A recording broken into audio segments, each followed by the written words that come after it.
lembrar que esses espíritos necessitam igualmente de luz, precisam ser instruídos, e, sobretudo, precisam ser guiados na vida. Guiar um espírito na vida, que missão mais nobre quereis vós? Mas como desempenhar essa missão? Como desempenhar essa incumbência tão árdua? Como proteger o espírito que nós não enxergamos? Afirmais que está encarnada no corpo dessa criança uma alma que não podemos ver. Sabemos apenas que ela existe, e habita nesse corpo de carne. Sabemos que ela ali está, mas onde? Responde um, no cérebro. Responde outro, nos músculos. Responde outro, no coração. Mas ninguém diz a verdade. O que se sabe, é que o espírito ali está, e como dirigi-lo, como adiantá-lo, como encaminhá-lo. Meus amigos, olhai para a expressão do olhar da criança, olhai para o seu gesto, prestai atenção à inclinação do seu corpo, observa-lhe o passo quando anda, observa-lhe as maneiras e podereis fazer um juízo. A criança se revela pelo seu modo de ser. Há crianças rebeldes, há crianças terríveis, há crianças levianas, mas há crianças sensatas, há crianças dóceis, há crianças inteligentes, que se tornam meigas, e apurando tudo isso, penetrar o passado desse espírito é facílimo. Isso é uma questão de psicologia, que as pessoas que vivem com elas facilmente aprendem. Pois bem, os que se dedicam à criança o façam de acordo com essas observações. Quando se sabe que essa criança é sagaz, que se fale a sua inteligência, quando se sabe que se pode esperar alguma coisa dessa inteligência, apele-se para essa faculdade. Quando revela sentimentos impróprios, grosseiros, que se fale a sua maldade, ao seu pendor, fazendo-lhe ver que tudo quanto é mal mancha, enodoa, prejudica, estraga. Falai-lhe sobre a história e seus exemplos, falai-lhe sobre a traça que corrói, falai-lhe sobre a lama, falai-lhe sobre estas coisas materiais, e fazei disso um estudo comparativo com os vícios morais. É preciso que se eduque, é preciso falar, é preciso dizer, é preciso ensinar. E para isso, a mulher tem dom especial, a mulher sabe incutir. Porque a mulher-mãe conhece o coração das crianças. A mulher-mãe sabe que uma criança necessita de todo o seu apoio, de todo o seu amparo. Fazei com os filhos dos outros, como se fossem os vossos. E assim sendo, meus amigos, o problema da educação se tornará mais fácil, se tornará mais pacífico, mais tolerante e mais adaptável ao vosso meio. É um desejo sincero que eu tenho de ver o progresso da causa espírita. E para que me alongar mais, o lado material está nas vossas mãos. Um pequeno esforço e tudo irá além. Mas isto é um outro assunto. Para que enveredar por aí, se o meu propósito hoje é somente espiritual? Olhemos para a criança como um espírito, encaminhando-a, protegendo-a e tudo irá adiante. Procurando fazer para o espírito possível para o seu bem-estar. Isso é a verdadeira caridade, aquela que sabe preparar, aquela que sabe elevar, aquela que levanta do pó para a altura, aquela que olha para o céu conduzindo o fraco, que sabe orar pelos necessitados. É preciso que a alma seja limpa para atrair o bem, esta é a verdadeira caridade, e esta caridade vós compreendeis que seja feita para convosco.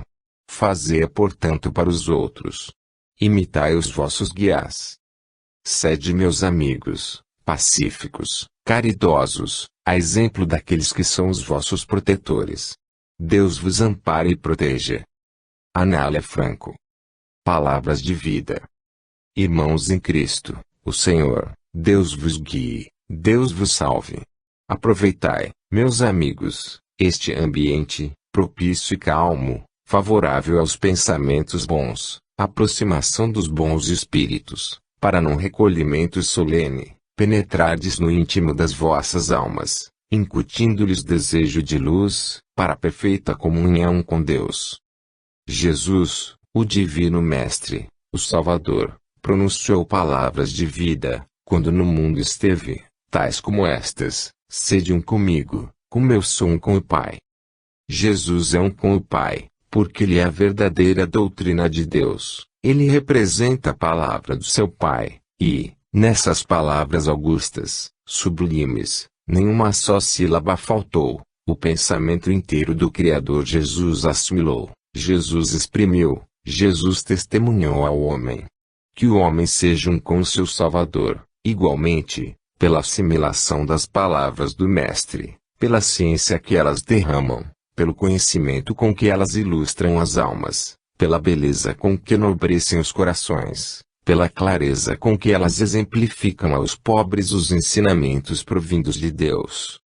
Meus amigos, numa ocasião como esta, em que o próprio pensamento infantil se fixa na grandeza de Deus, em que a alma se abre para o seu Criador, é justo que o homem tenha caridade consigo mesmo e eleve a sua própria alma aos pés de Deus, procurando receber o ensinamento de que precisa, para a edificação do seu próprio espírito.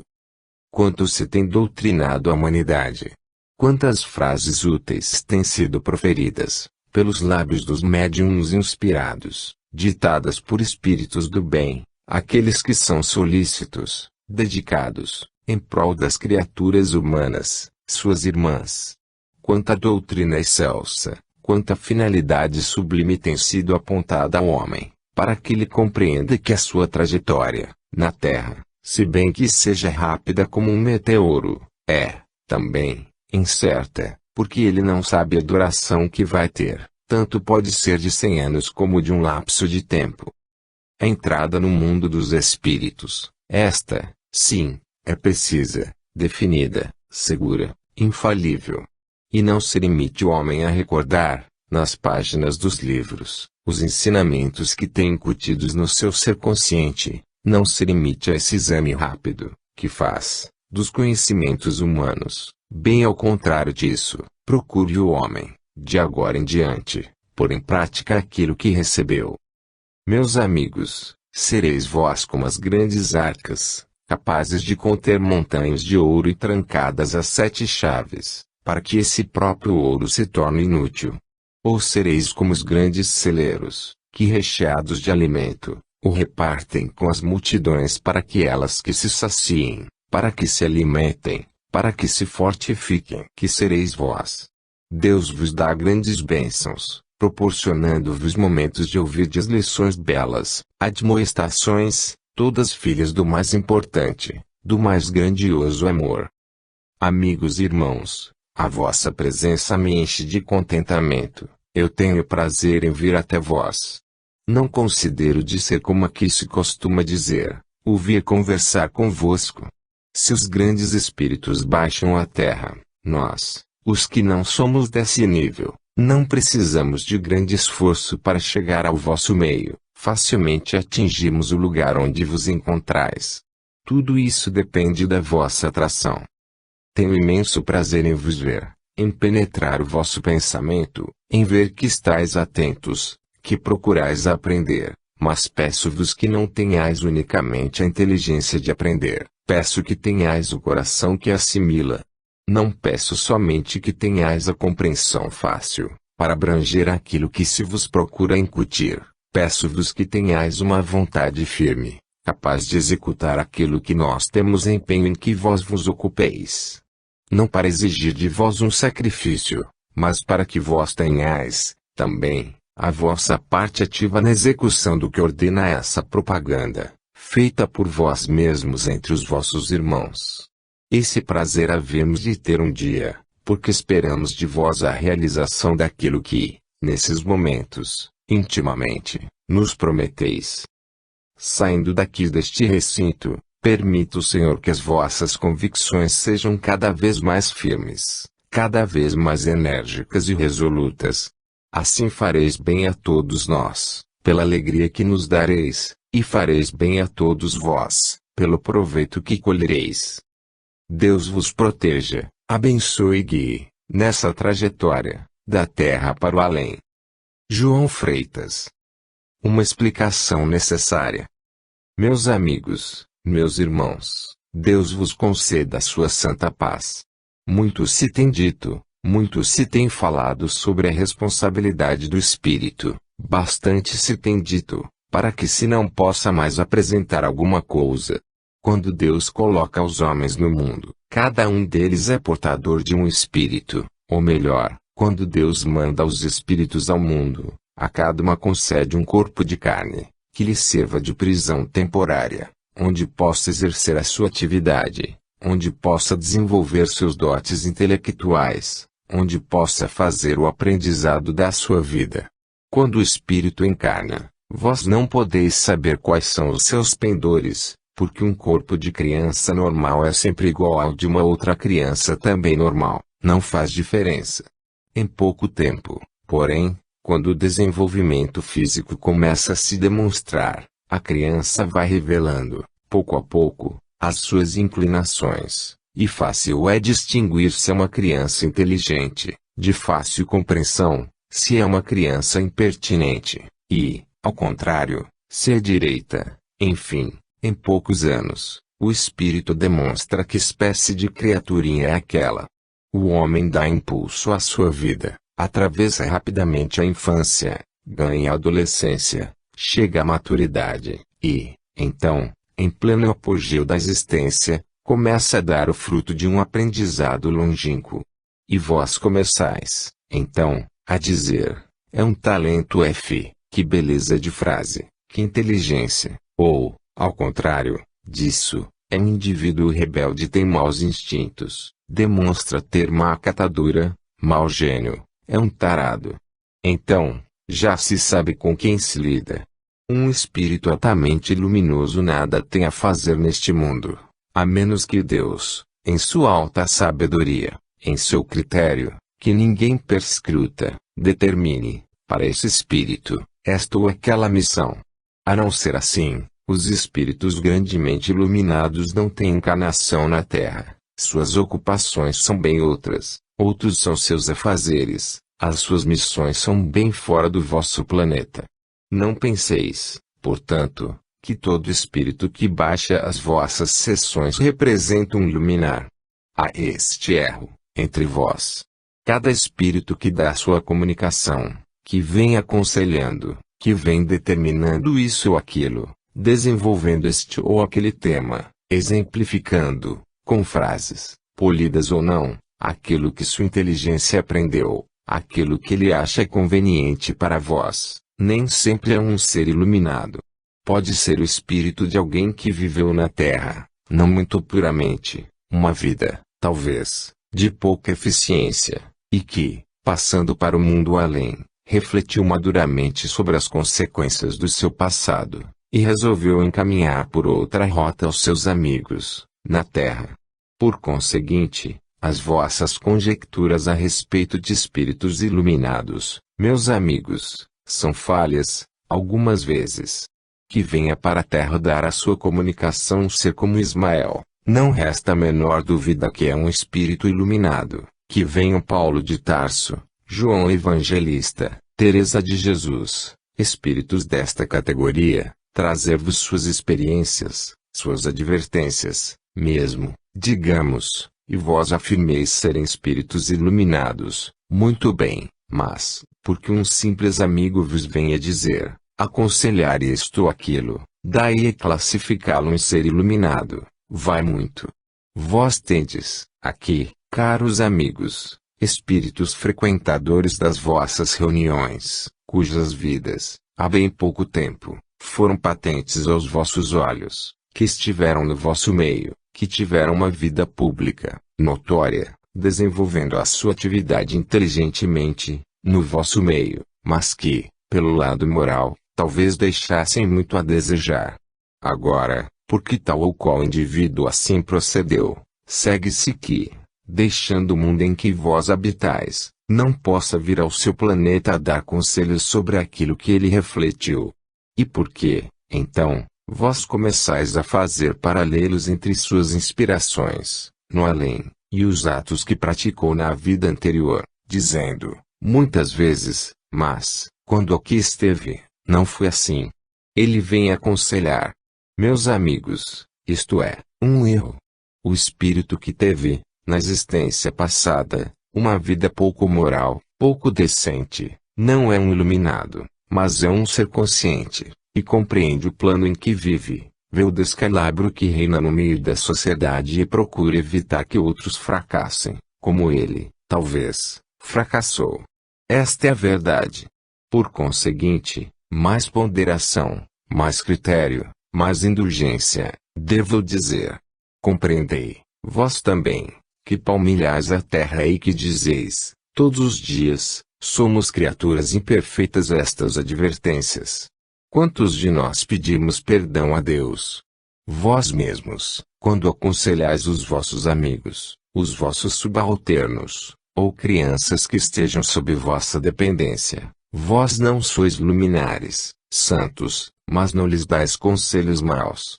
Se tivestes, na vossa vida, um passado de erros, não havereis de querer que as crianças vão seguir esse passado. Aconselhais, naturalmente, para o bem. É o que fazem aqueles que viveram na terra, cujas vidas vos foram patentes e que vós conheceis perfeitamente. Eles não estão de acordo com a vida que tiveram e, por isso mesmo, vos aconselham a que não façais o mesmo que eles fizeram. Aconselham que andeis num rumo diferente. Vós, no vosso alto critério, estabeleceis paralelo entre o homem e o ser iluminado que ele hoje é. Puro engano. O ser iluminado pela linguagem se conhece. Eu, que aqui estou, por exemplo, sou um ser iluminado. Vós estareis dizendo dentro de vós mesmos, não tem a sua linguagem. E dizeis bem. Mas, se pequei, se errei, se a minha conduta não foi, em qualquer sentido, como deveria ter sido, não é razão suficiente para que não possa, hoje, dar conselhos, condenando aquilo que eu sei que fui. Procedei melhor do que eu. Tende a vossa consciência reta, diante de Deus, procedei como criaturas sensatas. Se eu não fui, não é razão para que vós não sejais. Mas, a fraqueza humana é assim, meus amigos. A fraqueza humana é sempre isto, para si, toda indulgência, mas, para os outros, toda severidade. Cristo, o Senhor, o Mestre Divino, aconselha, porém, o contrário, diz que o indivíduo deve ter, para consigo, toda severidade e, para com os outros, um pouco de indulgência. Em absoluto, isso não vai ferir o que diz respeito à educação. A verdade acima de tudo. Condene-se o erro, castigue-se o vício, mas defenda-se o culpado, porque o culpado é sempre o fraco, é sempre uma criatura que faliu, e o que a fez falir foram, exatamente, os erros que ela praticou, a tentação. Nós, os espíritos, quando deixamos a Terra recentemente, não podemos, num voo, alcançar as alturas de um Vicente de Paulo. Não podemos deixar a carne e, dentro de poucos anos, sermos transformados num espírito de Celia, espírito trabalhador, burilado na dor, purificado no sofrimento e, afinal de contas, elevado à altura em que se encontra. Não podemos ser assim, mas assiste-nos o direito de, quando filiados à corrente espírita, no além, defender a verdade, apontando o erro, tocando, embora, em melindres. Esta é a verdade. Perdoai-me, meus amigos, se me cedi um pouco em linguagem, mas foi, ainda assim, para vos fazer bem. Os espíritos iluminados são seres que já depuraram suas vidas em encarnações sucessivas e partiram da Terra, escoimados destes erros que nós não pudemos deixar. São espíritos que, no além, respiram pureza, santidade. Sua linguagem é doce, suave, sublime, delicada, terna e amorosa, enquanto que nós outros ainda nos ressentimos da encarnação última. A nossa linguagem deixa muito a desejar, é pequenina, ainda fere, ainda caustica. Somos espíritos iluminados? Não, meus amigos, mas desejamos o vosso progresso, a vossa evolução, devo dizer. Perdoai-me essas comoções de momento, mas são causa própria de nós outros, que não estamos ainda adiantados. Vim para dizer unicamente isto: todo espírito que dá comunicação causticando o erro e pregando o bem, é um ser de boa vontade, é um ser consciente, que deseja o progresso dos seus irmãos. Como tal, tem de ser assim.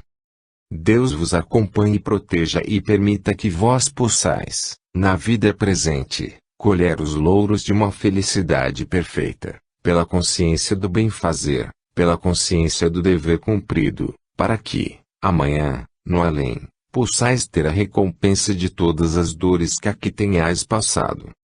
Deus vos leve sempre pela senda do bem, Deus vos guie. Neri. Demolição e reconstrução. Meus amigos, e meus irmãos, paz de Deus convosco esteja. Quando se tem entre mãos um trabalho espírita como este que vós estáis desempenhando há longos anos, é preciso que se compreenda que duas coisas são necessárias, essencialmente, para o seu andamento: a fé, a perseverança. Quando tendes uma obra desta envergadura e deste alcance, é necessário, o que se chama demolição, para que se possa ser feita a construção, tal qual vós fizestes com o edifício, vista que o antigo, como se encontrava, por inútil foi demolido, para que em seu lugar se levasse este, forte, resistente, capaz de comportar, pela sua capacidade, maior número de crianças, além das existentes. Assim também pelo lado moral é necessário esforço, demolição, para que seja feito o trabalho de construção. A demolição espiritual de um ser, espiritualmente falando, é o trabalho com que se arranca do âmago do indivíduo, da sua consciência, do fundo do seu espírito, tudo quanto é prejudicial, tudo o que mancha. É assim que é preciso demolir a todo transe, sem desfalecer, toda a qualidade de vícios que, talvez, estejam erguidos dentro da criatura, tais como os pecados que vós conheceis e denominais: inveja, orgulho, avareza, indiferença, falta de fé, tudo enfim, que é contrário ao progresso da alma. Esse alicerce de demolição deve ser exercido por todo homem, toda mulher que tem o desejo sincero de evoluir, burilando por completo todo o homem velho, que é antigo espírito, pejado de erros, carregado de culpas, cheio de maus pensamentos, envolvido na túnica perigosa do pecado, que erra no terror da treva. Feito esse grande trabalho de demolição, é tempo de principiar então a construção, ou melhor, a reconstrução do espírito, que deve obedecer ao plano traçado pelo Mestre dos Mestres. Aquele que deixou a sua doutrina categórica, justa, notável, escrita no coração dos seus fiéis discípulos, que depois a transplantaram para as páginas do Evangelho. A reconstrução do homem novo, o acabamento do homem velho. O homem velho é o homem baseado no pecado, é o homem cheio de vícios, é o homem que não soube cumprir as suas responsabilidades. O homem novo é aquele que renasce, limpo de culpas, pronto para o trabalho, desejoso de progresso, cheio de vontade e pronto para aquilo que Deus mandar. Meus amigos, estas pequenas reflexões vêm para vos dizer: começastes vós a derrubada do homem velho, ou estáis talvez ainda permitindo que esses vícios antigos enodoem o homem novo, que ora surge. Estáis vós ao contrário disso, extinguindo os destroços do homem velho, para que ele se envolva na túnica branca da virtude, do perdão, da misericórdia, do altruísmo, da caridade. Refleti, que essa seja a resposta da vossa consciência. Começai hoje, aquilo que já devia ter sido começado ontem. Poupai o alicerce do novo edifício, para que o homem novo se levante, e esse homem viva. Então, orai, para que não desfaleça, para que o seu progresso se vá fazendo dia a dia, cada vez mais rápido, cada vez mais seguro, cada vez mais eficaz e inteligente. É o meu conselho, é o meu parecer, que cada um fiscalize a si próprio, cada um reflita se a sua alma está ou não preparada para comparecer, amanhã, quem sabe, aos pés daquele que é o seu diretor espiritual. Meus amigos, a doutrina do Espiritismo é bela, mas não é para ficar apenas em apreciação religiosa. É para ser posta em prática.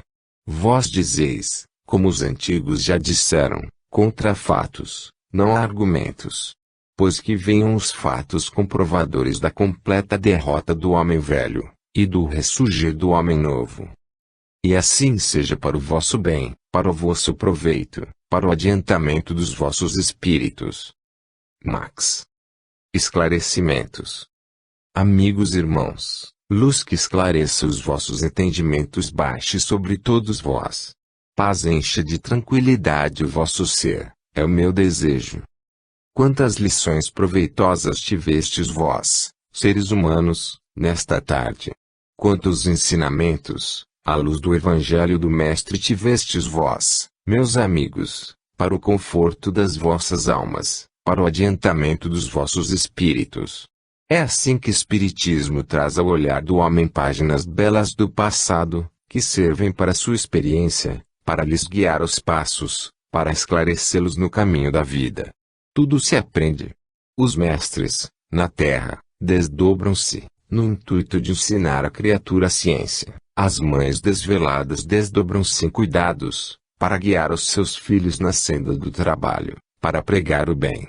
Os seres espirituais, constantes, solícitos, esforçam-se, para trazer aos homens as páginas do seu passado, que Deus caridosamente oculta aos olhos humanos, para fazê-los aprender na vida dos seus irmãos a lição que devem pôr em prática. Aquele que na sua vida foi um suicida, um ser que desobedecendo a lei de Deus, desrespeitou o princípio de vida, não respeitando a integridade do seu ser material, e no momento de revolta abateu o corpo que servia de tabernáculo ao seu espírito, é um ser sofredor, que se recomenda à caridade dos irmãos presentes. Prece sentida elevem a Deus em favor dos doentes e outros igualmente sofredores. E quantas outras manifestações tivestes vós, demonstrando a ignorância dos seres que já não pertencem ao número da terra, e que aqui se supõem ainda habitantes porque no começo da sua existência não tiveram um ensinamento profundo, verdadeiro a respeito da alma. Quantos homens ainda hoje nada sabem a respeito da sua alma? São criaturas que não procuram estudar o porquê do sentimento, das suas dores, das provas que se desenrolam na sua vida, e tudo atribuem a um mero fatalismo.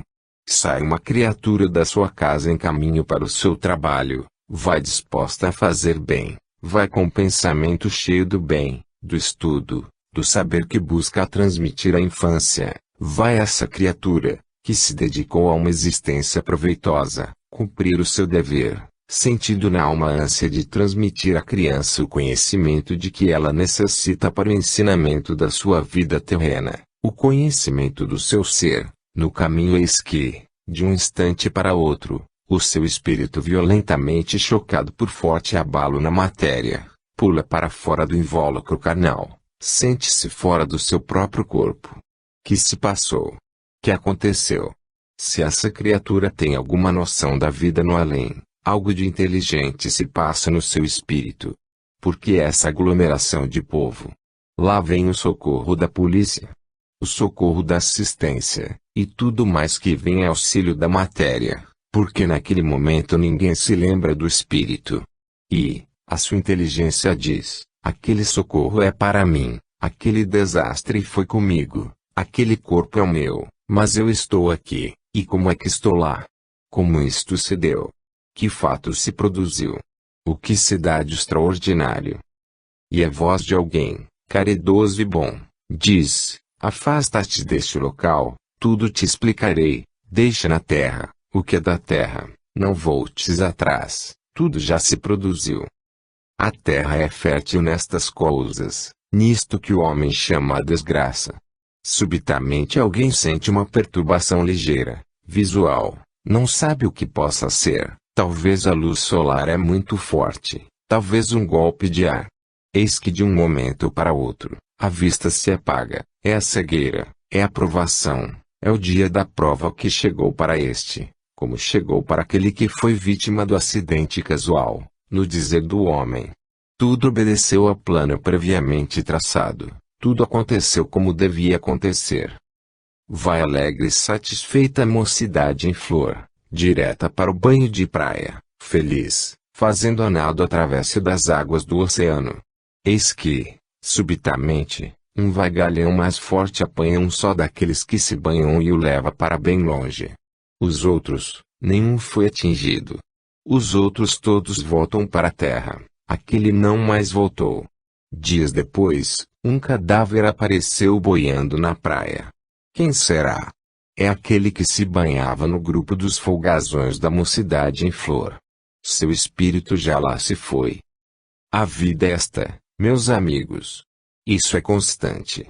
Isso se repete todos os dias. É o automóvel, é o banho de praia, é o barco que virou, é o revólver que disparou por descuido e foi matar um ao outro, que por acaso ali passava. Enfim, tudo isso se produz todos os dias, e o homem julga que foi uma fatalidade, uma desgraça. Mas, meu Deus, que absurdo! Que desgraça! Pobre coitado! Não, meus amigos, tenhamos pena, tenhamos misericórdia, tenhamos dó, porque os homens têm sentimento, têm coração, têm fibras sinceras que vibram ao contato dessa impressão dolorosa. O homem não é um bruto, o homem tem uma inteligência, uma razão que o faz vencedor, um coração que palpita pelo ser querido, e, naturalmente, se choca por tudo isso que se produz na terra. Mas, homem, compreende, aquilo que tu amavas, aquele ser que era teu, que foi ao banho de praia e lá ficou, aquele outro que te pertencia, e que o automóvel não poupou na curva resvalada, aquele outro, que a viga atingiu por um acaso, como dizem, eram espíritos em prova, tinham o seu dia marcado para ela. Aceitaram passar por aquela provação e passaram. Ganhando o espaço infinito, lá encontram-se com os espíritos que têm o encargo de os receber. E se esse espírito em prova compreendia a existência terrena, vivia do seu trabalho, foi honesto e digno, foi bom filho, bom esposo, bom cidadão, amante do seu próximo, é despertado e se lhe mostra a grandeza do Cristo, a grande da lei de Deus, que lhe permitiu resgatar numa existência pura, aquele crime praticado em outra existência, quando o seu cérebro não raciocinava bem. É assim, meus irmãos, os fatos se produzem e os homens devem compreendê-los. Louvado seja Deus, que traz para o olhar do homem a única ciência reveladora dessas coisas, a única ciência que descobre a razão de todas elas, a única religião que traz bálsamo suavizante para as dores, procurando diminuí-las, respondendo à interrogação que permanece em face do homem e que ele não sabe responder. Por quê? E esse porquê interrogado na terra, só pode ter resposta no infinito, porque Deus responderá a todas as dores. Meus amigos, este é o Espiritismo que nós vos trazemos, este é o Espiritismo que busca vos aproximar de Deus, este é o Espiritismo que serve para mostrar às vossas mentes a edificação do vosso coração. Aprendei nas páginas desse Espiritismo a compreender as verdades do além. Deus vos guie, Deus vos salve, Deus vos ilumine. Irene. Corações à beira da cruz. Amigos, irmãos, filhos do mesmo Pai, que é Deus, seja louvado o santíssimo nome de Jesus, por todos vós, e que essa bênção preciosa, invocada, todos os instantes, em favor de todos os presentes, seja, na realidade, trazida sobre o coração humano, para que ele se encha de fé, de tranquilidade, de amor para Deus e para o próximo. Os homens trazem os seus corações à beira da cruz. A cruz do Salvador é o pensamento dominante da criatura inteligente, hoje. E o próprio ser ignorante, aquele que não tem conhecimento da vida eterna, senão porque escuta falar dos que sabem mais, traz, também o seu pensamento preso à cruz do Calvário. Quantas cruzes se levaram antes desta, no cimo do Gólgota? Quantas criaturas foram crucificadas pelos seus crimes, pelos seus pecados, pela sua ignomínia? Quantas? Nem delas se ocupa a memória, nem delas se ocupa mais a tradição. Sabe-se, no entanto, que o castigo ignominioso da cruz era infligido, naquele tempo, ao criminoso mais bárbaro, aquele cujas entranhas fossem de fera, aquele que aninhasse no seu coração sentimentos sequer de bondade. A cruz era o terra daquela época. O condenado que nela expirava deixava, para os seus, uma memória triste e dolorosa, coberta de opróbrio e vergonha. Era esse o maior castigo da época. E os homens levaram o Marte do Gólgota, o divino Jesus, o Filho de Deus, a esse suplício infamante. Mas, assim como a violeta, esmagada pela mão do homem, deixa nela perfume indelével, assim, Jesus, expirando nos braços da cruz, santificou-a. E o instrumento de opróbrio, aquele instrumento de vergonha, que era a maldição dos homens, maldição que se transmitia a pais e filhos, até a terceira e quarta geração, esse instrumento é, hoje, considerado uma relíquia, é um penhor de salvação. E até os que professam credos menos evoluídos prostram-se diante dele dando-lhe o seu preto de adoração. Espiritismo, porém, vem dizer ao homem que não é a cruz que merece adoração, não é diante da cruz que se deve prosternar o crente espírita, e, sim, perante Deus, o grande Deus onipotente, que mandou o seu Filho bem-amado viesse para testemunhar ao homem a grandeza do seu amor, a grandeza do sacrifício, e, sobretudo, o altruísmo sublime da maior caridade presenciada na terra.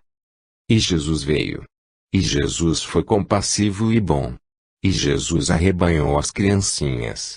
E Jesus procurou, num só bloco, reunir a humanidade inteira. E Jesus veio, manso, pacífico, humilde e bom, fazendo a sua peregrinação pela terra. Por onde os seus pés pisaram, as bênçãos de amor foram espalhadas. O rastro luminoso que deixou sobre a terra é um exemplo para toda a humanidade e esse exemplo ainda vive hoje. Vós, meus amigos, que fostes, talvez, os daquele tempo, lembrai-vos de que Jesus vive, lembrai-vos de que Jesus, deixando a vida no madeiro infamante de outrora, redimiu a própria cruz, tornou-a santa, tornou-a amiga, tornou-a esperança. Apelai para a cruz, meus amigos, para o Marte do Gólgota, e lembrai-vos de que o seu amor infinito ainda hoje vive sobre todos nós. E, quando um pensamento indigno vier penetrar o vosso entendimento, examinai se esse pensamento é cristão. Se o não for, expulsai-o quanto antes. Se for um pensamento caridoso e bom, agasalhai-o, porque é agradável a Deus. A cruz é sacrifício, a cruz é amor. Deus vos guarde, Deus vos proteja sempre. Tiago. O amor de Jesus. Por que calar, meus amigos, se fui impelido a falar? Por que calar a minha humilde palavra, se eu senti impulso de vir dizer alguma coisa? Por que não aproveitar a oportunidade, que se me oferece, quando tudo em redor de mim me encoraja a aproveitá-la? Por que fechar o meu pensamento, quando os lábios do médium estão prontos para traduzir? Assim, em meio de seleta assistência espiritual que me cerca e que, talvez, pelo seu fulgor, vos produz um certo constrangimento, que não sabeis vencer, vem o meu ínfimo espírito, o menos preparado para a palavra, porque falar a homens não é falar perante espíritos e eles, se bem que compreendam a fraqueza de nós outros, são, todavia, luminares, são verdadeiras constelações, prontos a espargir a luz, pela palavra inspirada, numa ocasião como esta. Mas, uma vez que a caridade é tão grande que a misericórdia infinita de Jesus me aceita, eu venho para dizer tão somente, meus amigos, para nós, os do outro plano da vida, a análise dos vossos sentimentos é um fato. Há quem pense no Cristo, no dia de hoje, para se enlutar, para mortificar o corpo com jejuns, para chorar, até, as dores porque Jesus passou no alto da cruz.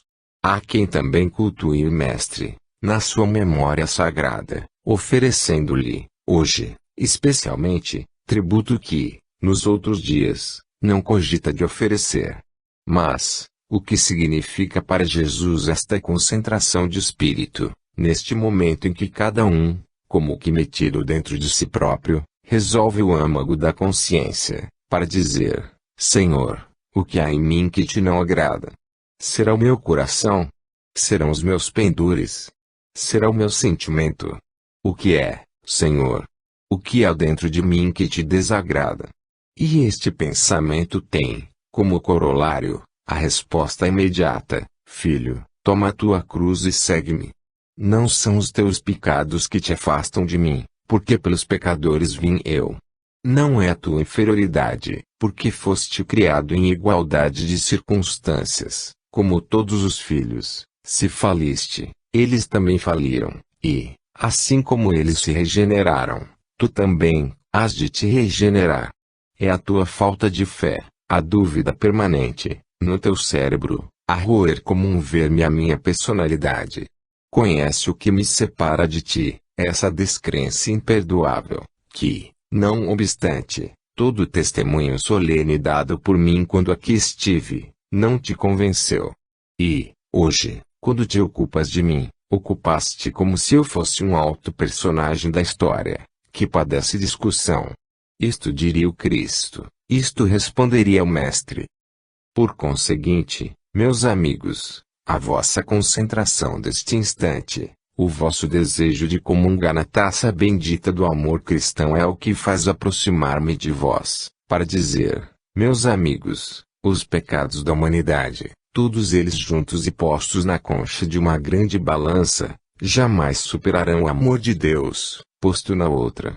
A inferioridade do Espírito em tempo algum pesará mais do que a misericórdia do Divino Mestre.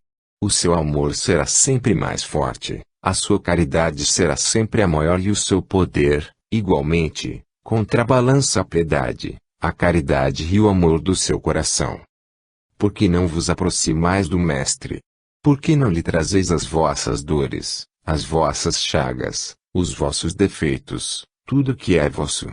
Por que não lhe trazeis e não esperais, então, a grandeza do seu perdão? Aproveitai, meus amigos, este silêncio, que se opera neste instante, para que a vossa mente, compreendendo-o, se aproxima de Jesus, e vós sentireis, eu afirmo, dentro da vossa alma, a vibração celeste que dele se evola para alcançar o vosso espírito. E trazeis, então, uma comunhão perfeita com o Senhor. Jesus é amor, é paz, é consolação. Deus vos guarde, Deus vos guie. Bianca. A paixão de Jesus. Amigos e irmãos, Deus vos salve. Se em outras ocasiões, tem-me sido oferecida a palavra, em vossas reuniões, mormente nesta, em que o meu espírito necessita abrir-se convosco, para, mais uma vez, firmar as suas novas convicções, a sua profissão de fé. Meus amigos, tempo já se foi em que, ocupando o solio pontifício, presenciei, em sua execução, as cerimônias religiosas que se realizam no mundo cristão, em comemoração à Semana Santa. São as trevas, o lava-pés, a Sexta-feira Santa, aleluia, a ressurreição. Em cada um desses dias, comemorando-se uma fase do martírio do Cristo, oradores sacros e eloquentes de palavra, fulgurantes no talento, ocuparam a tribuna das diferentes catedrais do mundo, para louvar, para engrandecer, para exaltar a paixão do Cristo, o Salvador da humanidade. E, não obstante todo o recurso do talento, não obstante todo o recurso da oratória, não obstante toda a figura de retórica e tudo mais quanto enfeita o discurso do homem sábio, não obstante tudo isso, permaneceu incompleto o motivo, a razão de ser da paixão e morte de Jesus. No lava-pés, exaltada é sempre a humildade do Mestre, que se baixou para lavar os pés de seus humildes discípulos. Nessa cerimônia, como, aliás, em todas as outras, a insinceridade é patente. São escolhidos filhos de famílias finas, cujos pés estejam perfeitamente limpos. É trazida para a cerimônia uma salva de prata, onde o líquido precioso se ostenta e a toalha de linho, bordada e alvinitente, vem, para que aquele simulacro de lava-pés figure o que Jesus fez, naquele tempo, com a simplicidade tocante da singeleza da verdade, que resplandecia em todos os seus atos. A sexta-feira é o Cristo morto, é o símbolo da morte de Deus, coberto com um pano negro, é carregado sobre os ombros dos homens, que se descobrem a sua passagem, e, reverentes, batem no peito, perante o Cristo morto. No Aleluia, é a falta de caridade que o povo demonstra, simbolizando Judas, o espírito atualmente luminosíssimo, que é castigado, enforcado em plena rua, sob o ridículo, que enoja, sob a assistência de olhares, que se divertem e que não compreendem nem a ação criminosa de então, nem a sua reabilitação atual. Domingo, a ressurreição, se nos replicam. Toda aquela alegria festiva vem nos contar o que já sabemos. Ressurgiu o Divino Mestre. Meus amigos, não é o espírito de crítica que, neste momento, me empolga, é o espírito de verdade.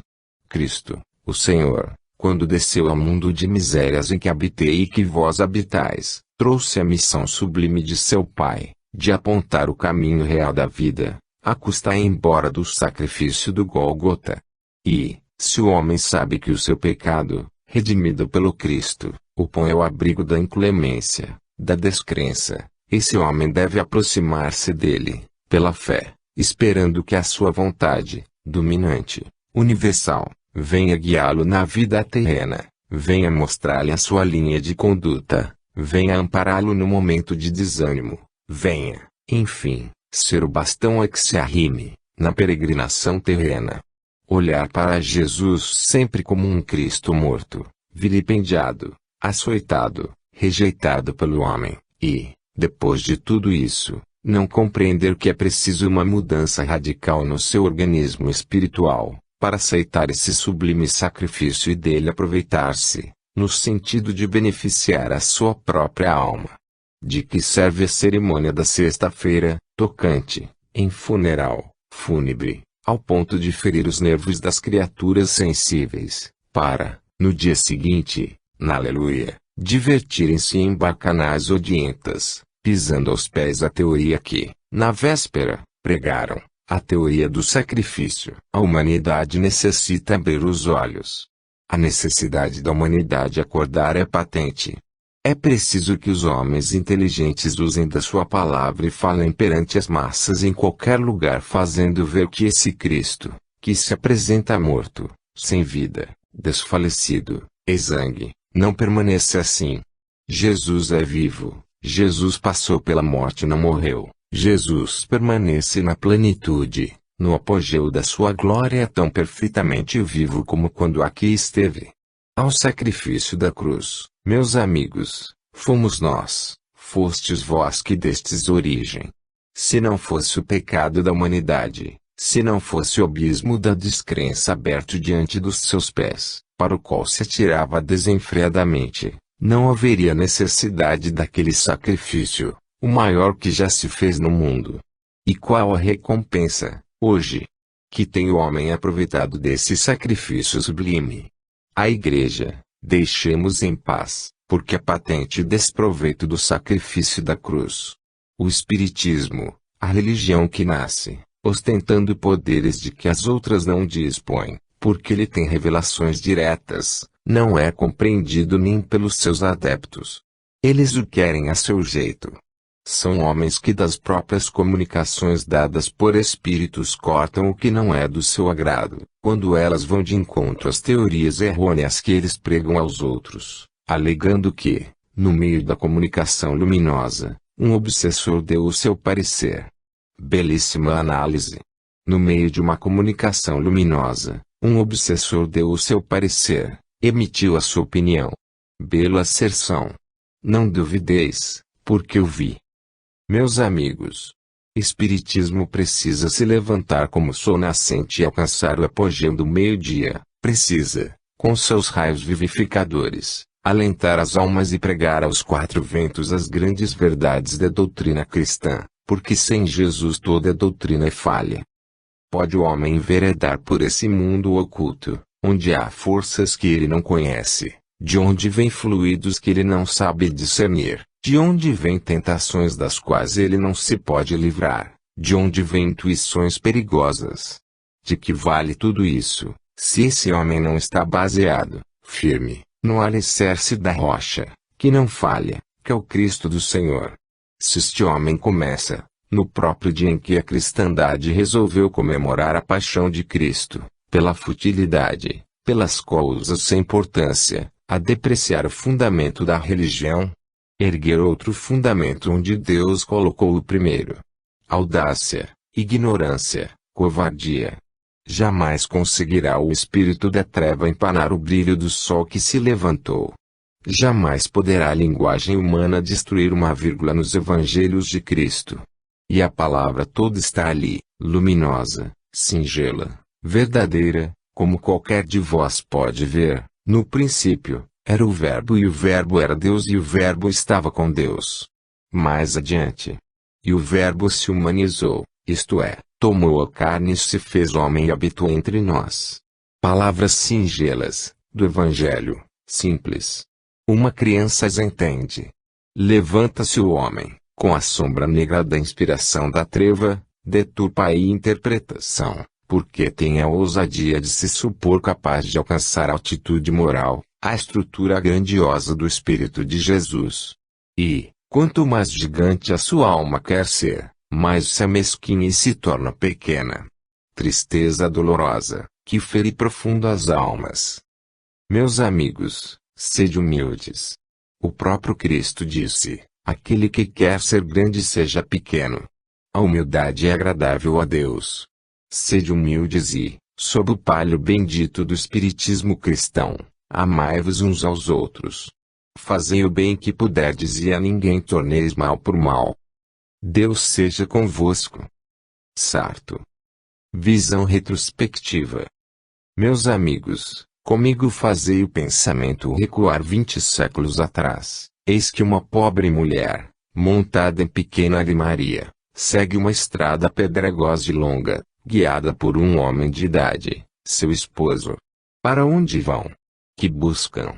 É Maria de Nazaré, que vai fazer o recenseamento, em obediência à lei de então. Penetrando na cidade de Belém, nenhum só lugar havia, em hospedaria alguma, onde ele pudesse repousar. E, depois de grande procura, encontrou ínfimo lugar, na manjedoura de um curral. Aí, pela calada da noite, nasceu aquele cuja morte o mundo comemora hoje, desde o berço, pequenino, humilde, não obstante a auréola luminosa que lhe ornava a fronte. Vemo-lo depois, no meio dos doutores, instruindo-os sabiamente. Tempo decorre e o vemos obedecendo ao chamado de João Batista, para se submeter ao batismo nas águas de Jordão. Vemos o espanto do precursor, quando disse, vens a mim, quando devo ser eu que vá a ti? Mas, teve de obedecer, porque Jesus o determinou. E, humilde, submisso, cruzou os braços sobre o peito, e recebeu, sobre a sua cabeça iluminada, as águas lustrais do batismo. E, então, a voz celeste se fez ouvir, este é o meu filho amado. A ele ouvi.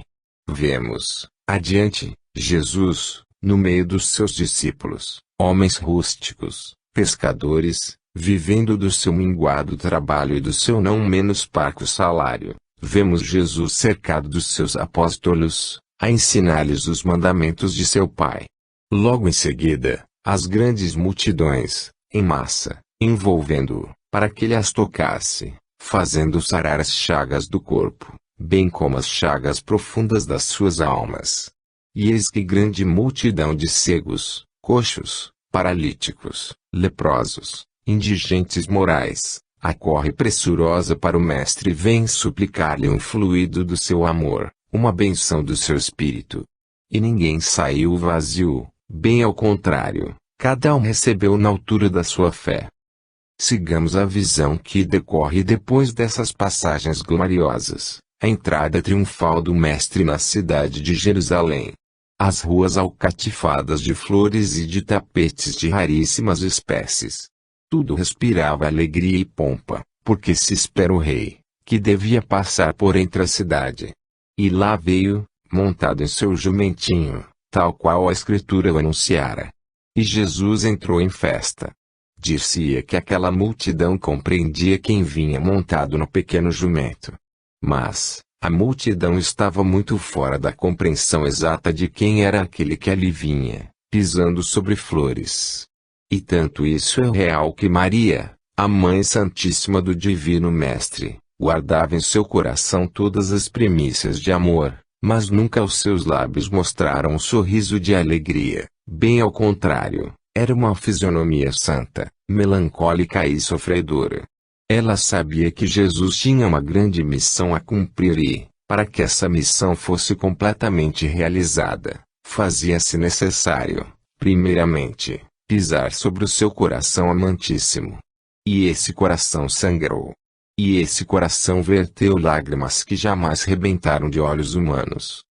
Meus amigos, sigamos o Cristo na sua trajetória. Dentre os seus amados discípulos, um havia que o idolatrava, que lhe bebia a palavra dos lábios inspirados, que fora testemunha de todos os atos que o povo chamava miraculosos, que seguiu pari e passo a sua vida, de bem-fazer, de misericórdia, de ternura, de caridade e exemplificação divina.